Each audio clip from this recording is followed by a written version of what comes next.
The Arcata High Steel Band is made up of a large community of musicians, some of which came through the program at Trinidad and Blue Lake School, our Blue Dragon Steel Band.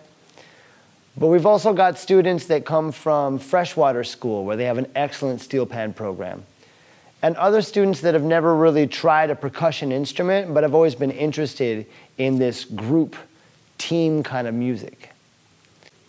And I feel like steel pan music is one of the most inclusive styles of playing music that are available. It doesn't have the limitation of embouchure or access to a highly dexterous instrument. Let's have two mallets.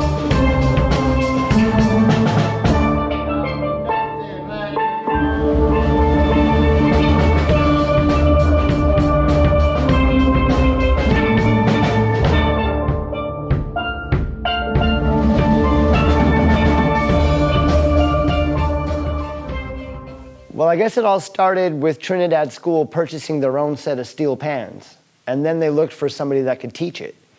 And the Ink People Center for the Arts were supporting me as a teaching artist at the time, and we were teaching workshops in different schools throughout the county. Trinidad School hired me through the Ink People Center for the Arts to teach at their after-school program. And we did that for a few years, and then I moved over to Blue Lake School in 2013. And Trinidad School was allowing me to move the steel pans from one school to the other so that I could teach the same material in both after schools. And then when it was time to bring a full band together, the populations from both schools could play the same music together with minimal rehearsals.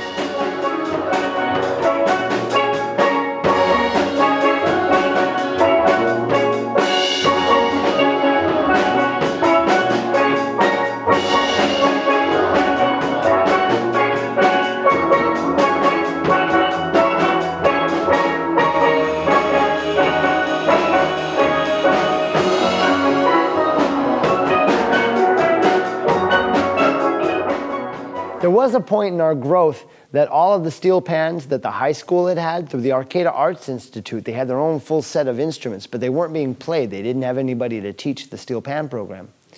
So we were able to borrow all those pans and leave them at the two schools that I was teaching at. So between Trinidad School and Blue Lake School, we had a full set of instruments available, and I wasn't moving instruments between the schools anymore. They just stayed in the classroom.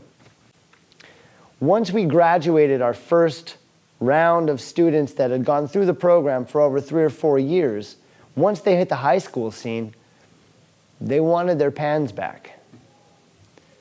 And it was only appropriate that we brought all of those steel pans back to the high school level. Trinidad School still had their set of instruments, and Blue Lake School, with the support of the Blue Lake Casino and Hotel and the Blue Lake Rancheria, they purchased their own set of instruments. So now we have one set of instruments at Trinidad, one at Blue Lake. But when we come together for a big performance, both sets of instruments and both school populations will come together to create a massive band. That's where this music really has its value, is in the cooperation and the participation and the community building that comes around the music and the instrument.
we were lucky enough to take 2 of our graduating seniors to St. Lucia to go study the steel pan with the master arranger and composer, Mr. Andy Norell. And the community that he works with, it's called the Laborie Steel Band. And the Laborie Steel Pan project is one of the most effective ways to engage youth in that community. So you've got young players knowing that they have world-class talent and that they stay dedicated to something, they'll see themselves being recognized for their dedication. So my name is Aidan Hasselquist. I'm a senior at Arcata High, and I started playing pan in 6th grade at Trinidad Elementary School with Jesse Jonathan, and ever since then my love for pan has just grown, and yeah, so that's where I started playing. I started playing with Jesse in 5th grade at Blue Lake School, and I'm a senior now at Arcata High, so I guess 7 years about, something like that. And this day I'm still not really sure why I joined. It just looked and sounded so incredibly fun and such a unique instrument that right from the start I knew I had to be a part of it. And here we are, 7 years later, still going strong. So, wow. Yeah, and Jesse, when he started at Blue Lake School, there was two pans. There was one of his, tenor, and then a set of doubles that he borrowed. And then we had some xylophones and a drum set and a couple percussion instruments. But by the time I left there in 8th grade, both of our schools had access to an entire 20-piece band of something like that, with basses, cellos, tenors, doubles. So the way that he's built a program out of nothing has been remarkable to watch in that development. And also him as a person. He started off as my teacher, and then he really became more of a mentor, and now he's just like a dear friend. Yeah. He's really impactful and insightful. Yeah! He's trying to cue us out of Conor's solo. Everybody caught this one. We got that one really good. But let there be 4 of those in the progression. Okay. So after those 4 in the progression, while you're still shredding over the top of it, we're still going to take. Yeah. Let's let that be the tag at the end. Yes. We got the opportunity to go, me, Connor, and Jesse, to go to a 10-day workshop in St. Lucia. It's an island in the Caribbean. And we went to a very small town called Laborie. And there's a famous composer and arranger for steel pans. His name is Andy Norell. Mm-hmm. And he is the first white guy to arrange music for one of the most well-known national steel pan competitions in Trinidad and Tobago. Andy Norell was amazing. He was a genius. If you put him in front of a keyboard and set a song, he could play it in any key you wanted instantly. He would just transpose it as he played it. So, so super inspiring, but an amazing person to learn from, because I learned a lot, what I value. So. Yeah. And and at the high school, it's super cool. The level of musicianship has gone up. Has gone up since the elementary band, and we're reading more. A lot more dedication. Yeah. At that level too. Yeah, definitely. But it's fun because I think my favorite part about the high school band compared to the Blue Lake band is the time spent disciplining the kids and getting everybody to be quiet and getting everybody to stop noodling while he's. Is significantly less in the high school band, so we can, really put some more time into the music. And, give it the focus it deserves, which has been really fun these last few years.